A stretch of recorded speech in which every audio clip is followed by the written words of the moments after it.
राधाकांत नमोस्तुते। तप्त कांचन गौरांगी राधे वृंदावनेश्वरी वृषभानुसुते देवी प्रणमामि हरिप्रिये। वंशाकल्पतरुभ्यश्च कृपा सिन्धुभ्य एव च पतितानां पावनेभ्यो वैष्णवेभ्यो नमो नमः।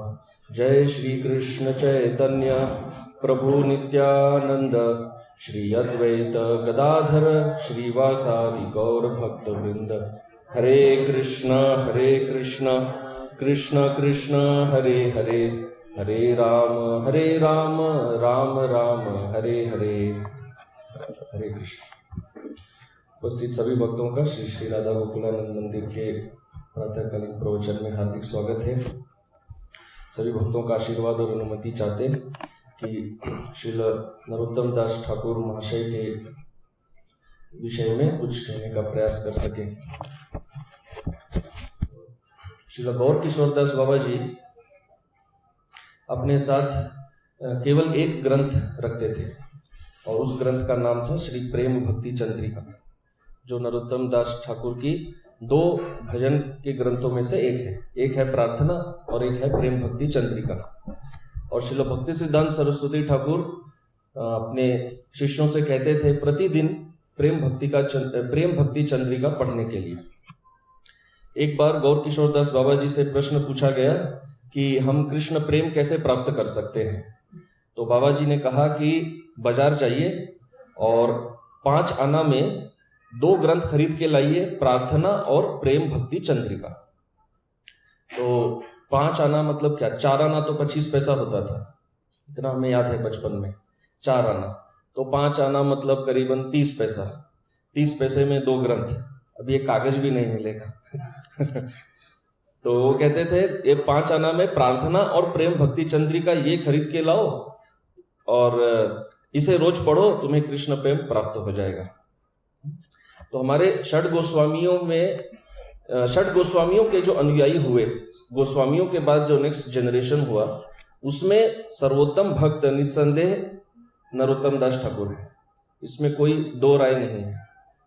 सर्वश्रेष्ठ भक्त षड गोस्वामियों के अनुयायी में रूप गोस्वामी के जो रूपानुगों में श्रेष्ठ श्रील जीव गोस्वामी है। जीव गोस्वामी ने डायरेक्ट रूप गोस्वामी के अंडर पढ़ाई की थी और फिर जीव गोस्वामी के अंडर डायरेक्ट पढ़ने वाले थे श्री नरोत्तम दास ठाकुर।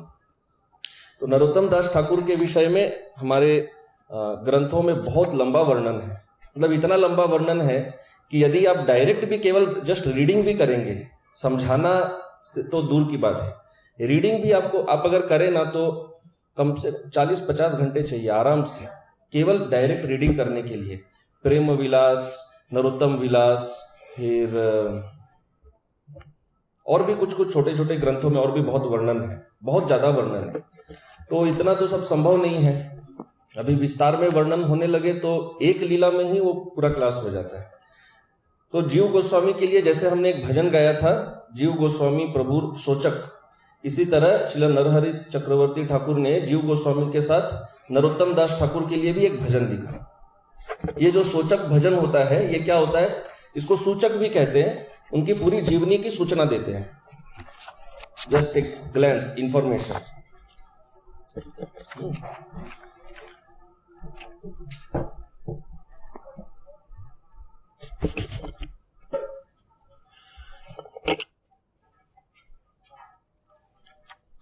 तो जैसे हमने वो वाला गाया था सेम वैसे ही ये वाला करेंगे।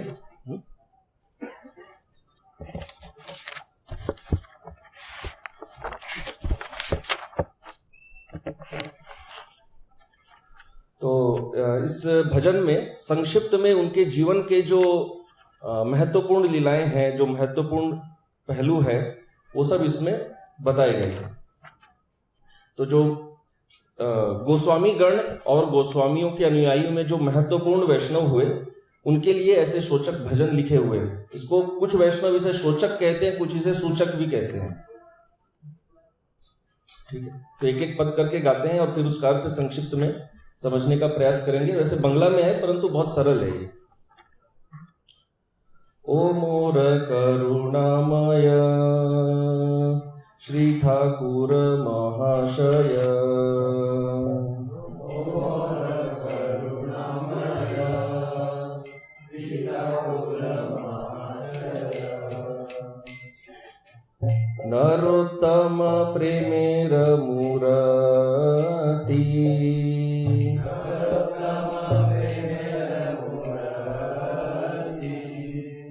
नरोत्तम प्रेमेर मूर्ति।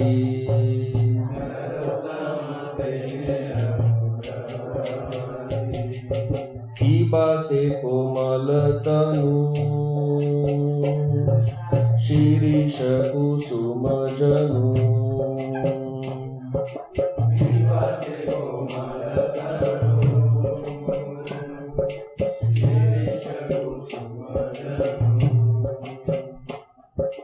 जिनिया कनक देहो ज्योति।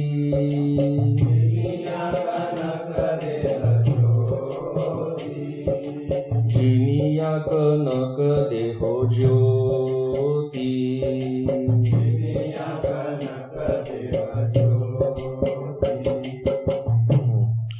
तो नरोत्तम दास ठाकुर को कहते हैं श्री ठाकुर महाशय।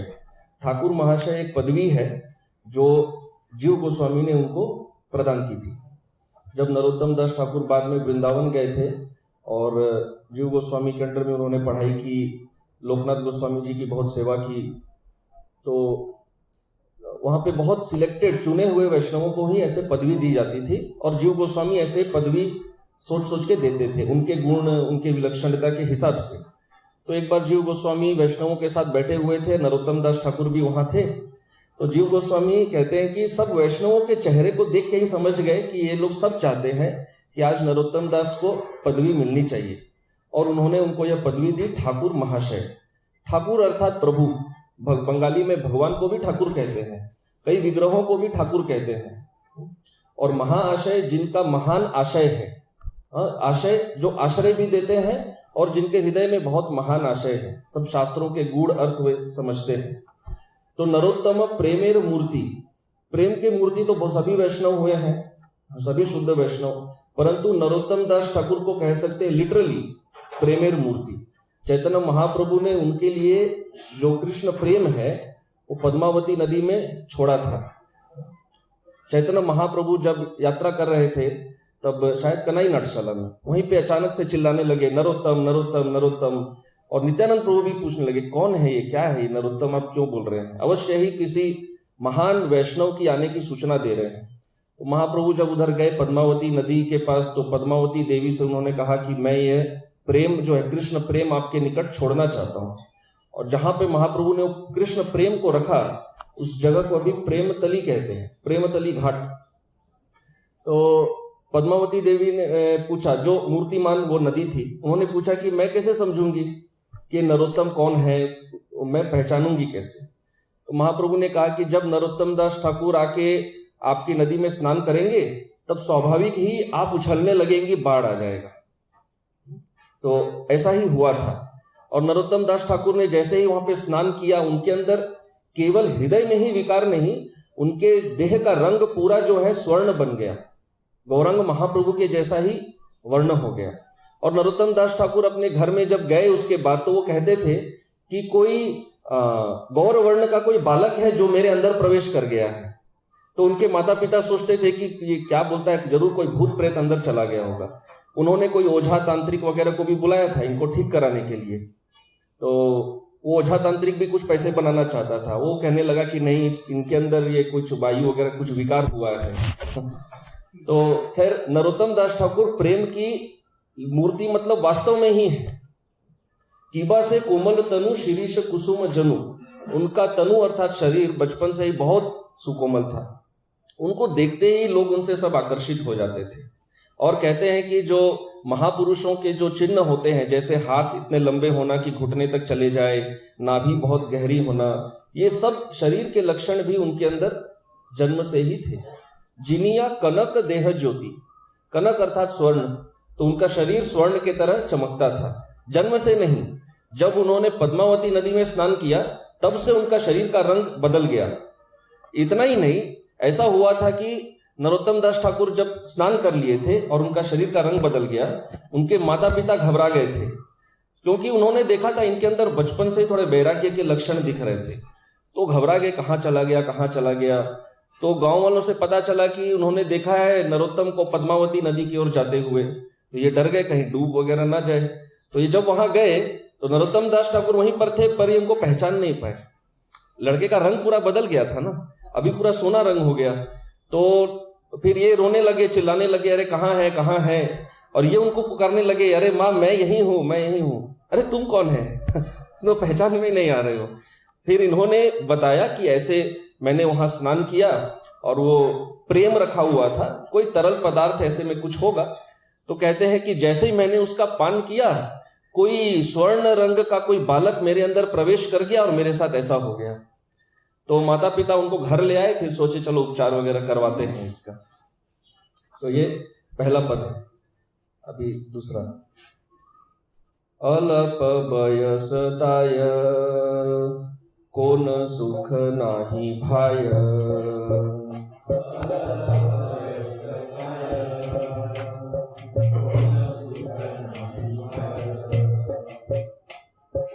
गोरा गुण शुनि सदा झूरे,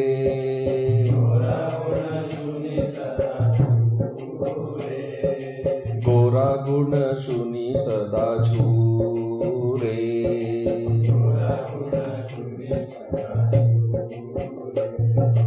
राज्य भोग त्यागिया अति लालायित होइया,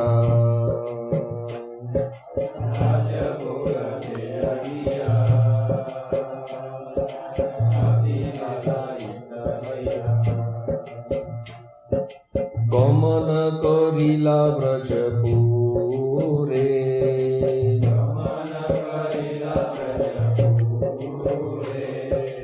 गमन करिला ब्रजपुरे।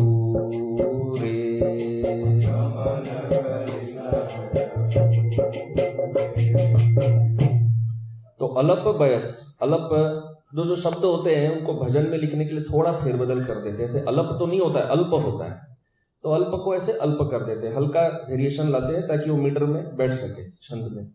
बयस, बयस बंगाली में बयस कहते हैं, बयस मतलब आयु, आयु को बयस कहते हैं।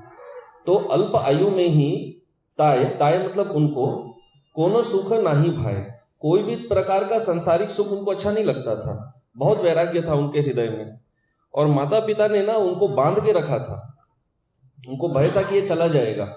ये बोलते भी थे मुझे क्या ये सब अच्छा नहीं लगता है, गौरंग गौरंग कहने लगते थे। एक बार एक वृद्ध ब्राह्मण वहां आए थे जो गौरंग महाप्रभु के, जिन्होंने कहा कि एक बार गौरंग महाप्रभु अपने शिष्यों को टोल चलाते थे, क्लास ले रहे थे, मैं भी वहां बैठा था, महाप्रभु ने मुझे पहचाना, मुझे इंडिकेट किया और मैं मूर्छित हो गया प्रेम में। और नरोत्तम दास ठाकुर जैसे ही कुछ भी सुन लेते थे बस रोना शुरू कर देते थे, गिर जाते थे, लोट पलोट खाने लग जाते थे। तो नरोत्तम दास ठाकुर गौरांग गौरांग पुकारने लगे और ये ब्राह्मण ने उनकी लीलाएं और सुना दी महाप्रभु की। तो माता पिता की समस्या को ये ब्राह्मण ने और बढ़ा दिया। तो पहले से ही वैरागी और अब गौरांग का लीला सुना के अब नरोत्तम दास ठाकुर से कंट्रोल नहीं होता था, रात भर बैठ के स्मरण करते रहते थे महाप्रभु के बारे में। और मुझे वृंदावन जाना है, वृंदावन जाना है, महाप्रभु के पास जाना है, ऐसे बस उसी भाव में रहते थे। तो माता पिता ने इनको बांध रखा था। गोरा गुण सुनी सदा झूरे, जैसे ही गौरांग महाप्रभु के बारे में कुछ भी सुनते थे, सुनना तो दूर की बात है, आगे हम देखते हैं उनकी लीला में महाप्रभु के कोई विग्रह को दर्शन करने से भी रोते हुए वहीं गिर जाते थे, कोई भी विग्रह। अभी हम लोग भगवान का विग्रह कोई यात्रा में भी जाते हैं, बार बार दर्शन करते समझते हैं अभी ठीक है कृष्ण का विग्रह, एक दो बार कुछ भाव आ भी जाए, इनका वैसा नहीं, हर विग्रह के सामने रोते हुए गिर जाते थे और वैष्णवों को समझा बुझा के शांत करना पड़ता था, उठाना पड़ता था। सदा झूरे, सदा जब भी सुनते थे सदैव रोने लग जाते थे और अष्ट सात्विक विकार आते। राज्य भोग त्यागिया अति लालायित होइया, तो राज्य भोग का इन्होंने कैसे त्याग किया कि माता पिता तो मान नहीं रहे थे इनको जाने के लिए, इनको अनुमति दे नहीं रहे थे। तो इनको समझ में आया कि कुछ तो तरकीब लगाना पड़ेगा, थोड़ा होशियारी करना पड़ेगा। तो वैष्णव बहुत चतुर होते हैं, तो इन्होंने माता पिता को समझाया, हाँ मैं आपके राज्य के कार्यभार, राजा के पुत्र थे, मैं सब में मैं काम लूंगा, इंटरेस्ट लूंगा। तो बड़े खुश हो गए, है ना। जब भी ब्रह्मचारियों को ये सब एक्सपीरियंस है ना, माता पिता को थोड़ा घर के कामकाज में वगैरह में मेटेरियल लाइफ में इंटरेस्ट दिखाते हैं तो लगता है बच्चा अभी ठीक हो गया है थोड़ा हरे कृष्णा का इफेक्ट कम हुआ है, शायद उनको एक थोड़े आशा की किरण दिखती है, शायद मेरे पास रह जाए। उनको पता नहीं है कि इसके दिमाग में क्या खुरापात चल रहा है। तो नरोत्तम दास ठाकुर का भी ऐसे ही था। तो बगल के राजा को पता चला था ये नरोत्तम दास कोई बहुत विलक्षण बालक है, मैं इनसे मिलना चाहता हूं। उन्होंने अपने सैनिक को भेजा कि भाई राजा मिलना चाहते हैं। नरोत्तम दास ठाकुर को लगा कि ये शायद महाप्रभु का ही इंडिकेशन है, वो उन्होंने मेरे लिए तरकीब बनाई है। और महाप्रभु ने इनको स्वप्न में भी बता दिया था कि भाई मैं तुम्हारी सहायता करूंगा, तुम चिंता मत करो, तुम्हारा उद्धार होगा। तो ये वो माता पिता से कहे कि मैं राजा से मिलने जाता हूँ, इसमें क्या समस्या है, और ये सैनिक तो है ही मेरे साथ, मिल के आता हूँ, उनकी इच्छा है, वो मुझसे मिलना चाहते हैं। तो इन्होंने कहा ठीक है जाओ। तो सैनिक के साथ गए। अब उस समय गाड़ी तो होता नहीं था कि डायरेक्ट पहुंच जाए, स्टॉप ओवर्स होते थे। तो रात को सैनिक कहीं रुके, स्टॉप हुआ तो सैनिक तो सो गया। सैनिक को निद्रा आ गई और ये उसी क्षण की प्रतीक्षा कर रहे थे। जैसे ही इन्होंने देखा सैनिक अभी पूर्ण निद्रा में है, वहीं से सीधा रूट बदले और डायरेक्ट बस वृंदावन का रास्ता पकड़े। ये था खेतुरी, और खेतुरी से कहाँ जाना है इनको? वृंदावन। और ये है बालक। बाल्यकाल में जीव गोस्वामी ने भी ऐसा किया था, हालांकि उन्होंने ऐसे कोई तरकीब नहीं लगाई थी, परंतु इनको इस तरह ट्रिक करना पड़ा। तो वहां से सीधा वो निकलते हुए बस भागे, कोई सहायक नहीं था, कुछ भी नहीं, सीधा निकल पड़े। गमन करीला ब्रजपुरे। तो इस लालसा में, ब्रज की लालसा में गमन करीला आगे बढ़ गए वृंदावन की ओर। अभी तीसरा, प्रवेशिया वृंदावने परम आनंद मने। प्रवेशिया वृंदावने परम आनंद मने। लोकनाथे आत्म समर्पिलो।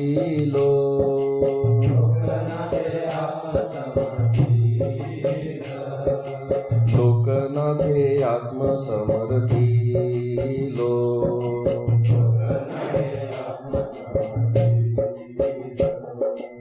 कृपा कोरी लोकनाथ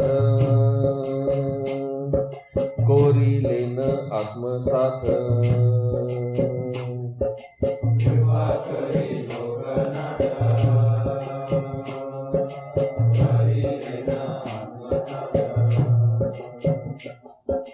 राधा कृष्ण मंत्र दीक्षा दिलो।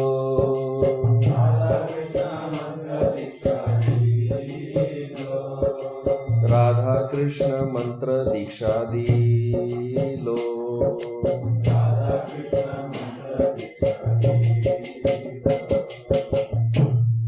तो नरोत्तम दास ठाकुर जब वृंदावन जा रहे थे, जाते जाते वो बहुत थक गए, भूख लगी हुई थी। तो एक वृक्ष के तट पे, वृक्ष के नीचे उनको निद्रा आ गई, और स्वप्न में महाप्रभु ने दर्शन दिया एक बालक के रूप में दर्शन दिया। और इन्होंने पहचाना नहीं। उन्होंने कहा कि मैं तुम्हारे लिए दूध रखा हूँ, ये दूध पी लेना, थोड़ा तुमको एनर्जी मिलेगा, तुम आगे जा पाओगे। तो निद्रा भंग हुई तो इनको लगा पता नहीं कौन क्या दिए हैं, नहीं, उन्होंने उनको सीरियसली नहीं लिया। थोड़ा आगे बढ़े, तो आगे जब बढ़े वापस उनको निद्रा आई, और तब रूप और सनातन गोस्वामी ने उनको फिर से दर्शन दिया। और उन्होंने कहा, अरे नरोत्तम दास, तुम्हारा इतना साहस, स्वयं गौरांग महाप्रभु ने तुमको अप्राकृत दूध लाके दिया और तुम उसको ठुकरा रहे हो, ऐसा अपराध कर रहे हो तुम। तब नरोत्तम दास की निद्रा टूटी और उन्हें लगा, अरे ये तो स्वयं महाप्रभु ने दूध लाया। पहले तो खूब रोए वहां पर कि भाई महाप्रभु स्वयं मेरी सेवा कर रहे हैं, और फिर उन्होंने वो दुग्धपान किया क्योंकि वो रूप गोस्वामी की आज्ञा थी।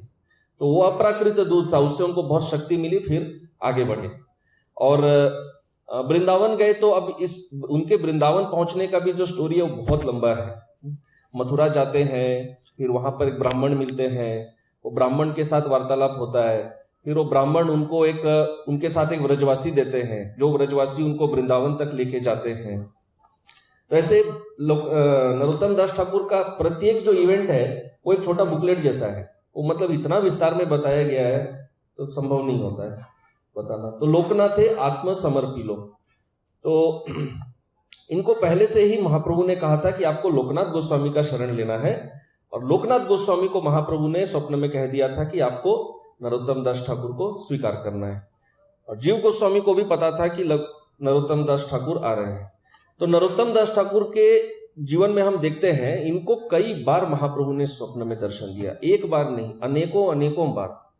इनके जीवन में कोई भी छोटा सा कुछ समस्या आता था, कोई भी चीज इनको समझ में नहीं आता था, उसी दिन महाप्रभु उनको स्वप्न में दर्शन करके समाधान देते थे। कितनी बार इनको महाप्रभु ने स्वप्न में दर्शन दिया। और वृंदावन में तो स्वयं राधा रानी ने स्वयं इनको बताई कि आपको कृष्ण की क्या सेवा करनी है, मानस सेवा। तो लोकनाथे आत्म समर्पिलो, जीव गोस्वामी ने इनको सारे वैष्णवों का दर्शन कराया, सबके पास ले गए, सबका आशीर्वाद लिए और फिर लोकनाथ गोस्वामी के पास ले गए।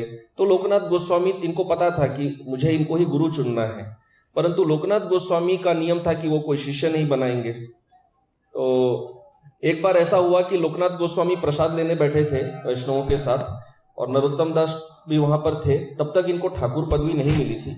तो उन्होंने कहा कि आप भी बैठिए, प्रसाद लीजिए।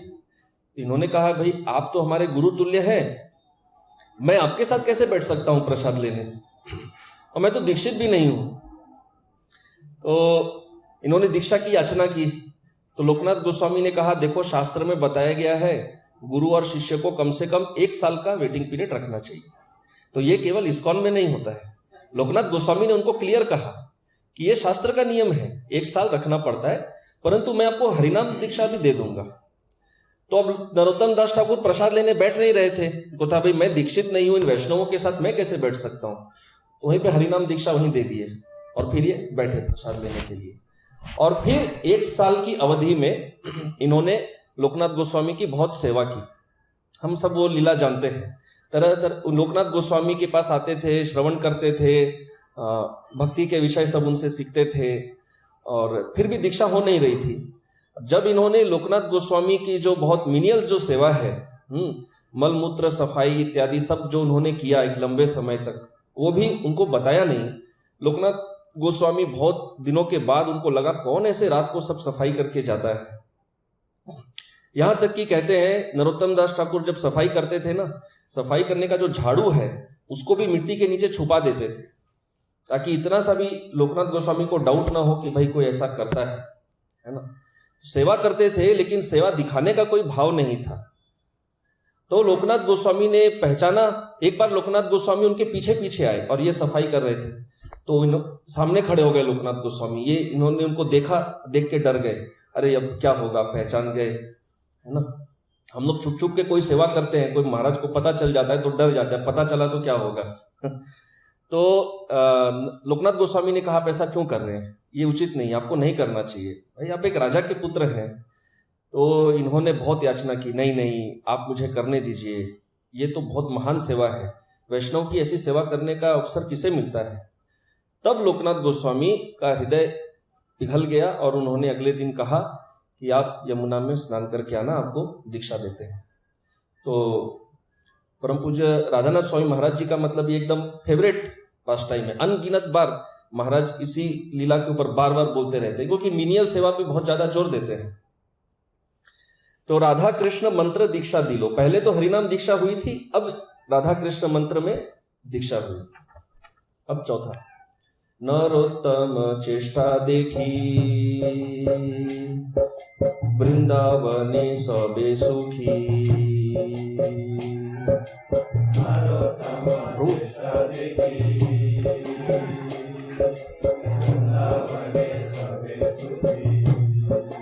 वो एक्स्ट्रा पेपर थोड़ा पीछे दे सकते। प्राणेर समान करे स्नेह,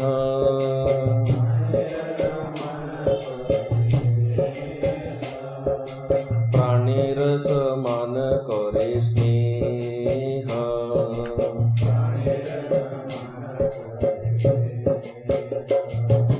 श्रीनिवासाचार्य सने जय मर्मदा के बाजाने।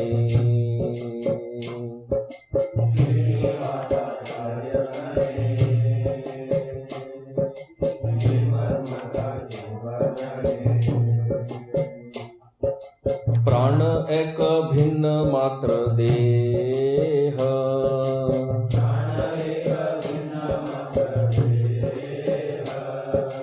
प्राण एक भिन्न मात्र देह।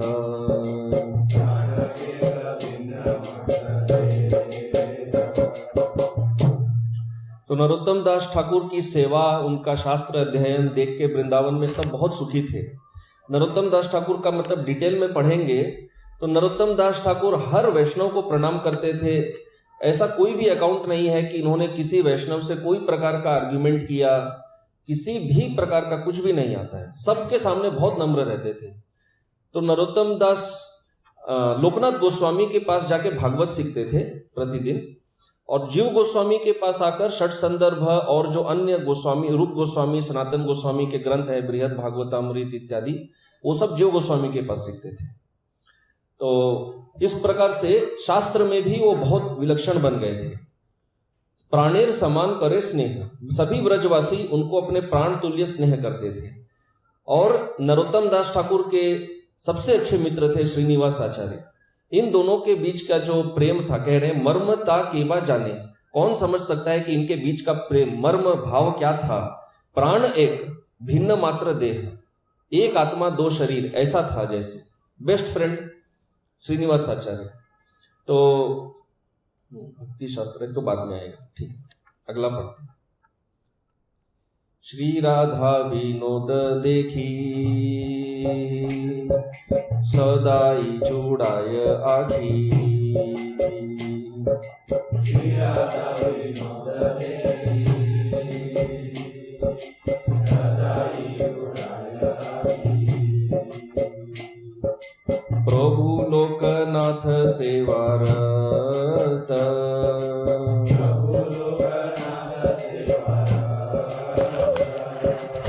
प्रभु लोकनाथ सेवारत,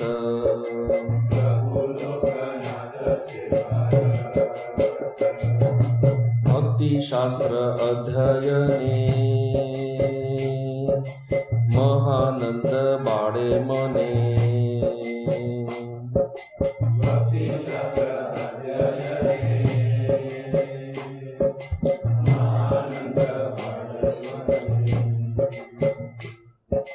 पूर्ण हইল অভিলাষ যত,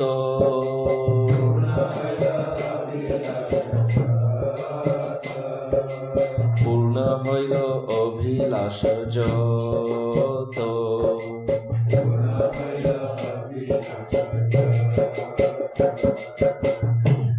तो लोकनाथ गोस्वामी जी के जो विग्रह है श्री राधा विनोद, उनकी सेवा नरोत्तम दास ठाकुर करते थे। नरोत्तम दास ठाकुर को बहुत अच्छा ट्रेनिंग मिला था, हर प्रकार का ट्रेनिंग इनको वृंदावन में मिला। जीव गोस्वामी से सारे शास्त्रों का, षट संदर्भ जैसे तत्व संबंधित शास्त्रों का ज्ञान मिला। रूप गोस्वामी के जितने ग्रंथ हैं, सनातन गोस्वामी के ग्रंथ, भक्ति शास्त्र अध्ययने महा आनंद बाड़े मोने, जैसे जैसे अध्ययन करते थे मन में और आनंद इनका बढ़ता रहता था।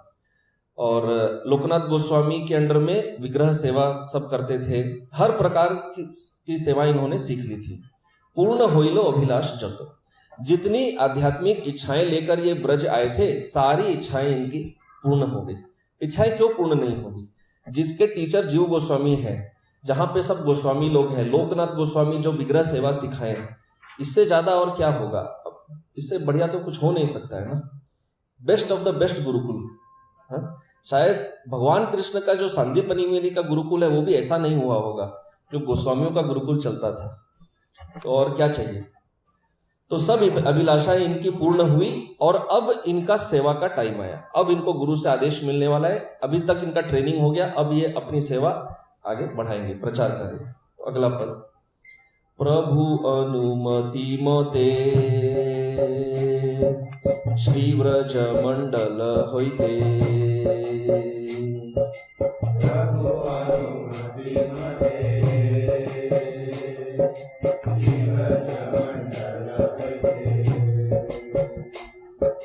श्री गौड़ मंडले प्रवेशीला,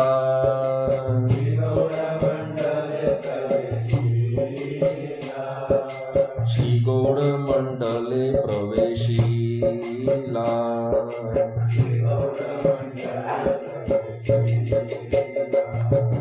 प्रभु अनुग्रह बले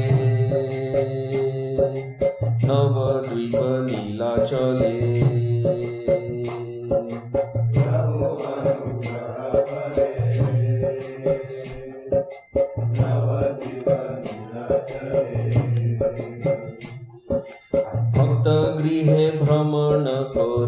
कोरीला।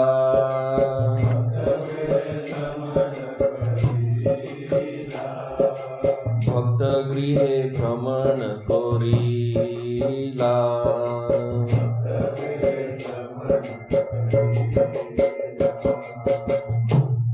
तो एक दिन श्री लोकनाथ गोस्वामी जी ने नरोत्तम दास ठाकुर उनको आज्ञा दी कि आप गौरमंडल भूमि जाइए। गौरमंडल भूमि अर्थात बंगला, पश्चिम बंगाल, बांग्लादेश, उड़ीसा, ये प्रांत हो जाता है। तो वहां पर आप प्रचार करिए। और लोकनाथ गोस्वामी जी ने इनको 3 आज्ञाएं दी। तो 3 कार्य आपको करने हैं। पहला है विग्रह सेवा, ये सिखाना है। दूसरा है वैष्णव सेवा और तीसरा है हरिनाम संकीर्तन। ये 3 आपको करना है। और ये तीनों ही इन्होंने आगे किया, वो हम देखेंगे। तो जब वो वहां पहुंचे, खेतरी आए, वहां से फिर उनको आदेश मिला कि उनको इच्छा भी हुई कि मैं पहले नवद्वीप परिक्रमा करना चाहता हूँ, नवद्वीप भ्रमण करूंगा, दर्शन करूंगा। पहले नवद्वीप गए। वहां पे उस समय जितने भी वैष्णव जीवित थे, इनको ये भी कहा गया था कि देखो एक एक करके वैष्णव जो है उनको तिरोभाव हो रहा है, आप पहले जाके सब वैष्णवों का दर्शन ले लो, आशीर्वाद ले लो। तो नवद्वीप गए, वहां जितने वैष्णव थे उनका उन्होंने आशीर्वाद लिया और जितने भी महाप्रभु की लीला स्थली थी सब दर्शन किया और सब जगह भाव विभोर होकर गिर जाते थे, रोने लग जाते थे। बहुत सुंदर लंबा वर्णन है। फिर वहां से वो जगन्नाथपुरी गए। जगन्नाथपुरी में महाप्रभु के जितने पार्षद अभी भी थे उनका उन्होंने दर्शन किया, आशीर्वाद लिया। हरिदास ठाकुर की समाधि में गए, टोटा गोपीनाथ गए, सब जगह उन्होंने समय व्यतीत किया, वहां पे शिक्षा ली, वहां पे वैष्णवों का आशीर्वाद लिया। ये सब करके और यहाँ कह रहे हैं भक्त गृहे भ्रमण कोरिला, एक एक भक्तों के घर में जा जाके उनसे व्यक्तिगत रूप से उनका आशीर्वाद लेते थे, पर्सनली नरोत्तम दास ठाकुर। तो जब नरोत्तम दास ठाकुर नवद्वीप छोड़ के नीलाचल गए तो नवद्वीप वाले पहले ही प्राय मृत के समान थे। वहां पे नवद्वीप वासी कहते थे कि जब से महाप्रभु हमें छोड़कर चले गए, यहाँ पर नवद्वीप जैसे समझ लीजिए कि सब यहाँ मृत हो गए। और फिर जब नरोत्तम दास ठाकुर छोड़ के गए तब इनका विरह भाव और बढ़ गया, क्योंकि नरोत्तम दास ठाकुर से सब प्रेम करने लगे थे। यही बात नीलाचल में हुई। नीलाचल छोड़ के जब वो वापस आए तब नीलाचल वासी जगन्नाथपुरी के जो वैष्णव है वो भी सब विरह भाव में और ज्यादा उनका बढ़ गया, क्योंकि नरोत्तम दास ठाकुर छोड़ के चले गए। तो अब इसके आगे वे वापस खेतुरी ग्राम आते हैं और अपनी सेवा आरंभ करते हैं। 7वां की बसे मधुर रीति खेतरी ग्रामे ते स्थिति।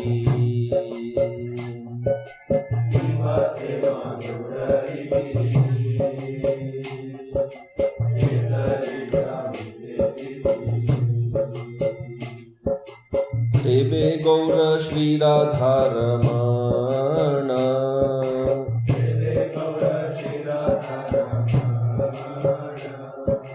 सेवे गौर श्री राधा रमण।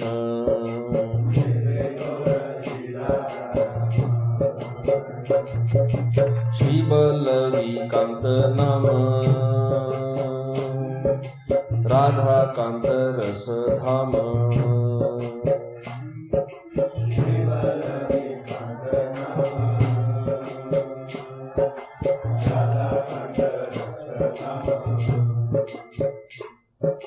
राधा कृष्ण श्री व्रज मोहन,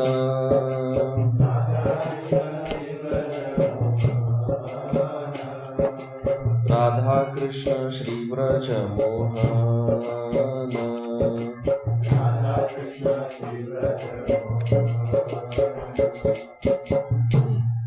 तो वे खेतुरी ग्राम में आए और वहां पर सबसे पहला जो उनको आदेश मिला था विग्रह स्थापना, विग्रह सेवा, वो उन्होंने आरंभ किया।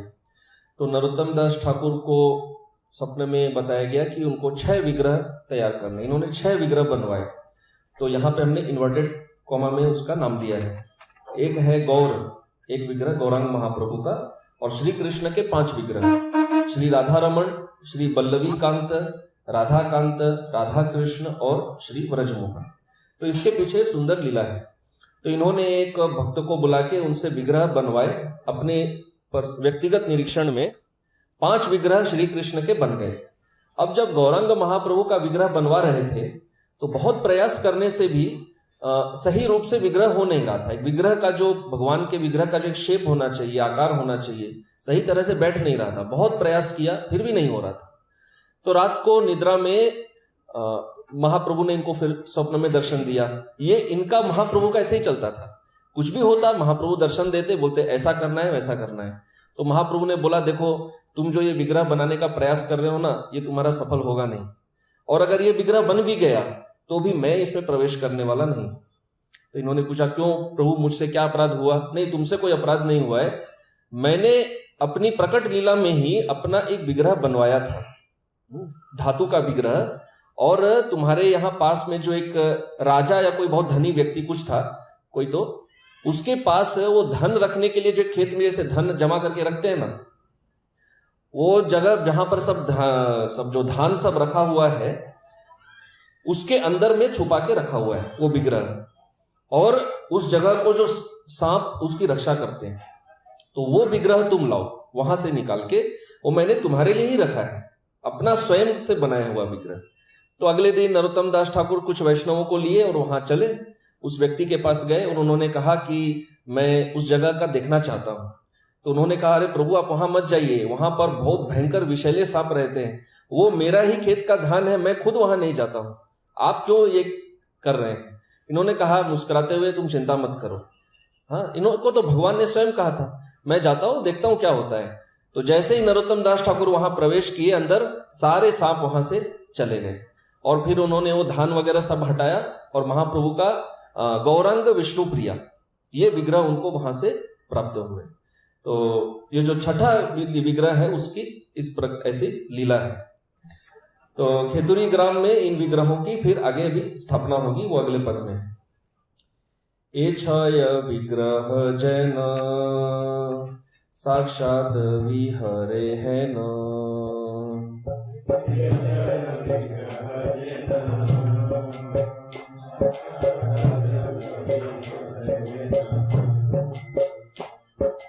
शोभा देखी के बा नाही भूले,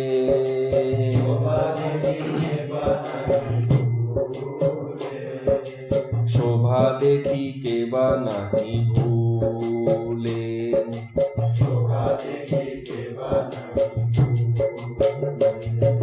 प्रिय रामचंद्र संगे नरोत्तम महारंगे,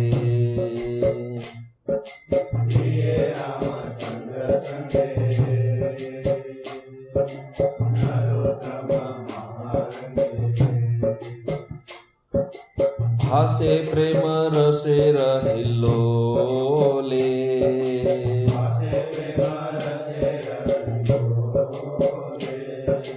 भासे प्रेम रसे रहिलोले।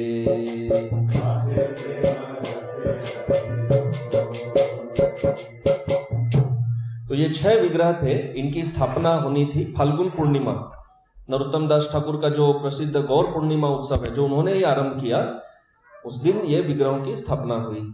और ये सब कुछ हुआ जानवा माता जी के निरीक्षण में। जानवा माता जी को भी महाप्रभु ने स्वप्न में आदेश दिया कि आप नरोत्तम दास ठाकुर के पास जाइए, इस तरह वो खेतुरी में बहुत बड़ा उत्सव कर रहे हैं।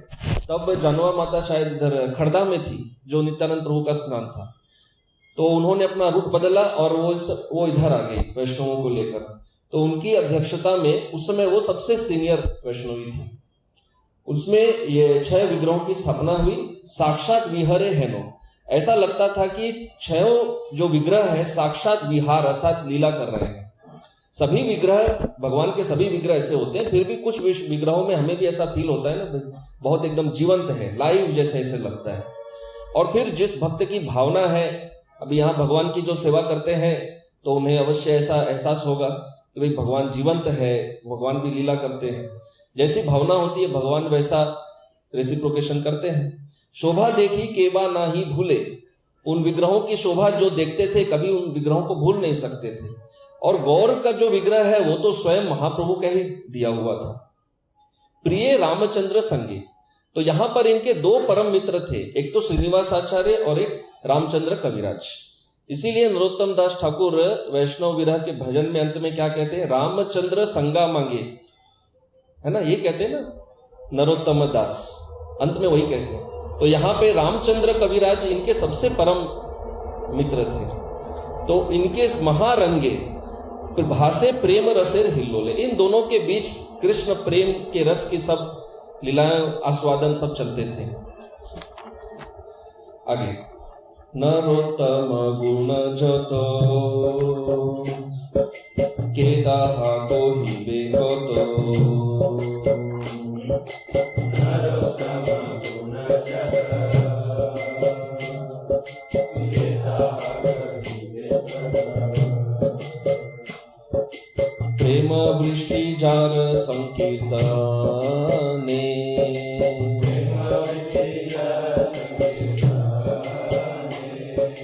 प्रेम वृष्टि जार संकीर्तने,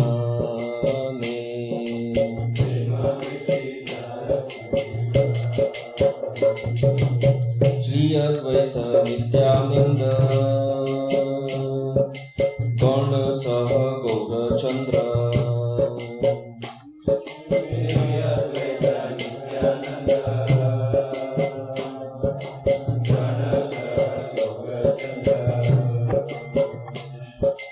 नाचो ये देखिलो भाग्यवाने,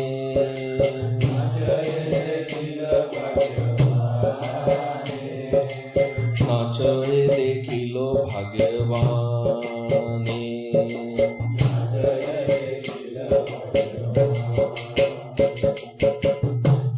तो नरोत्तम दास ठाकुर के गुणों के बारे में मैं क्या कहूं, क्यों नहीं कह सकता।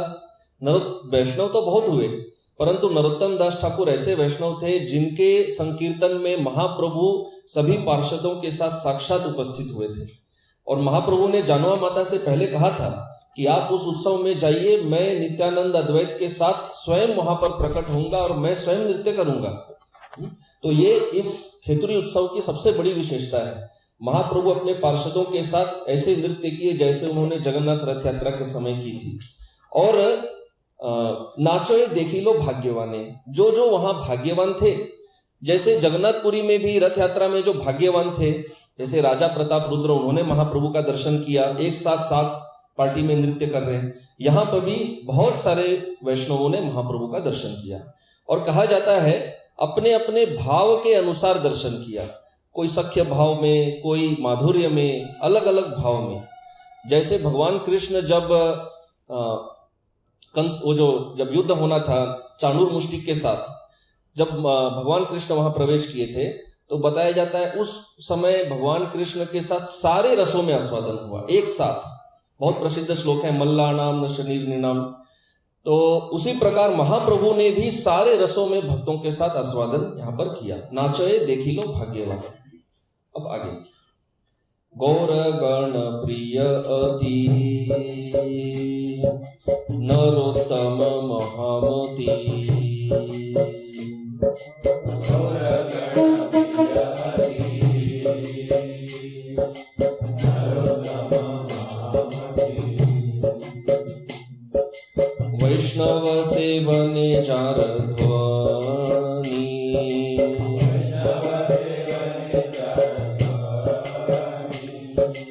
वैष्णव सेवने चार ध्वनि,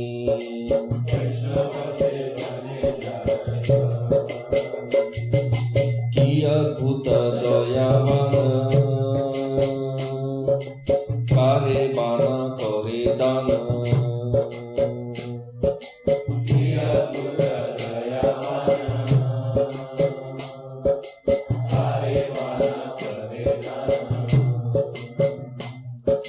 निर्मल भक्ति चिंतामणि, निर्मल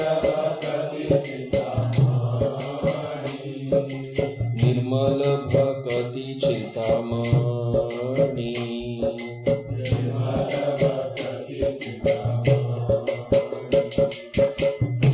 तो गौरंग महाप्रभु के जितने भी पार्षद थे उन सबको अति प्रिय थे नरोत्तम दास ठाकुर।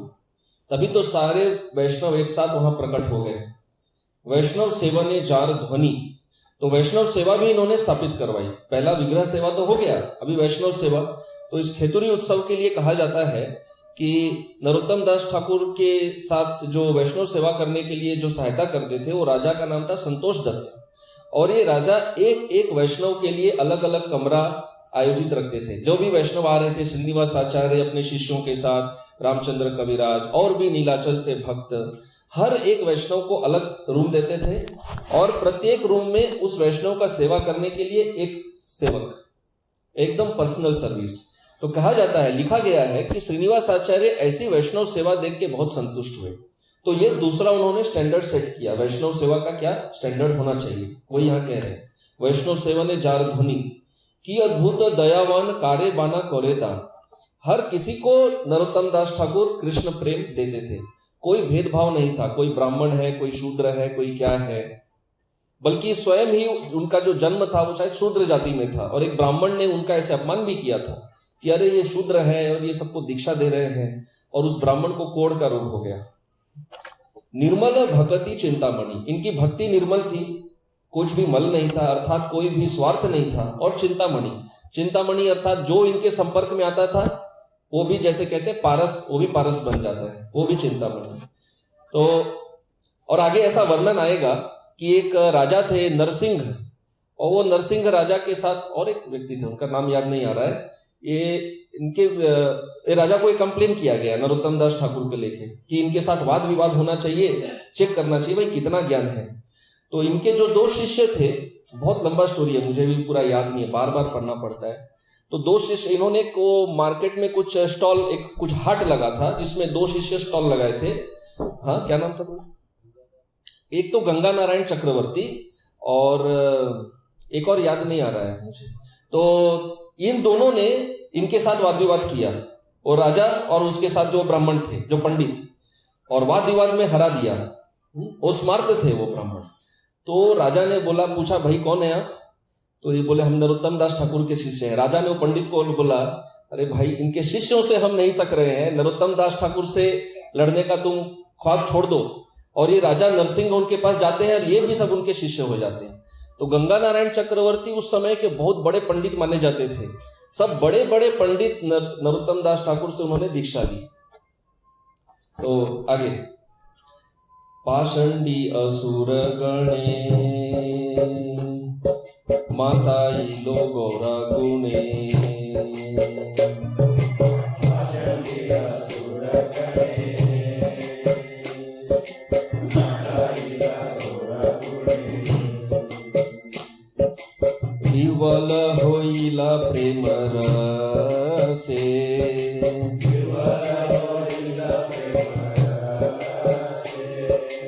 विवल होइला प्रेम रसे।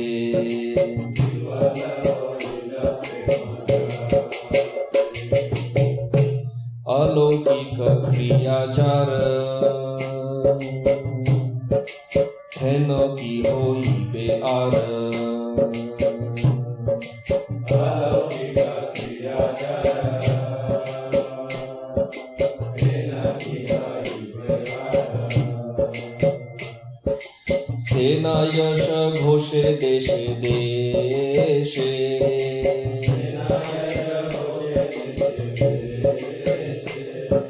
सेना यश घोषे देशे देशे।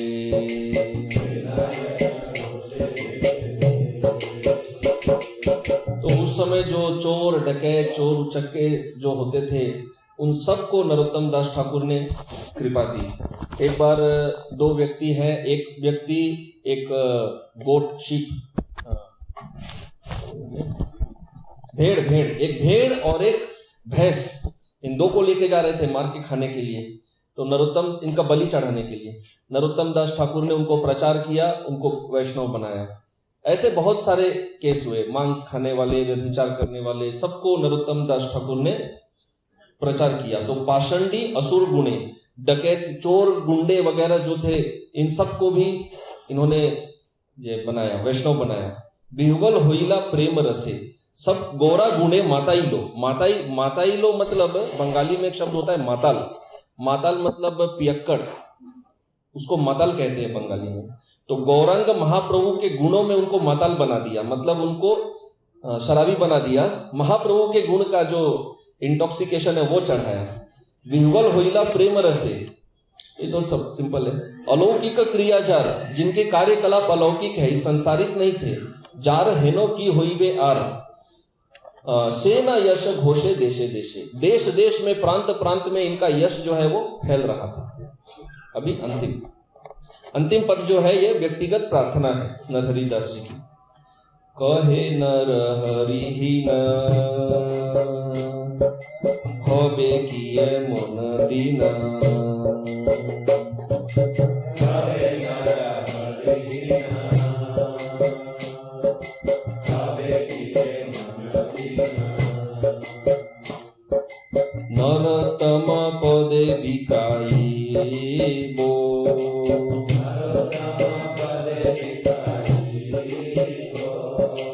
नरोत्तम पदे बिकाई बो,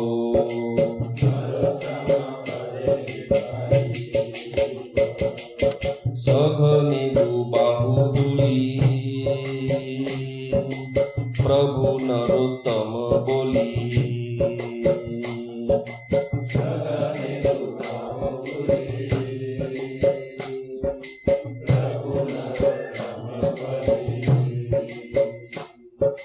कांदिया धुलाय लोटाई बो,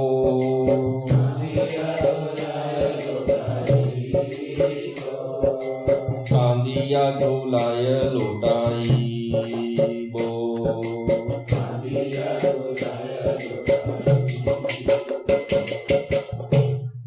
भगवान कृष्ण की प्राप्ति का जो सबसे उत्तम उपाय है वो यहाँ पर नरहरि दास जी बता रहे हैं, है ना।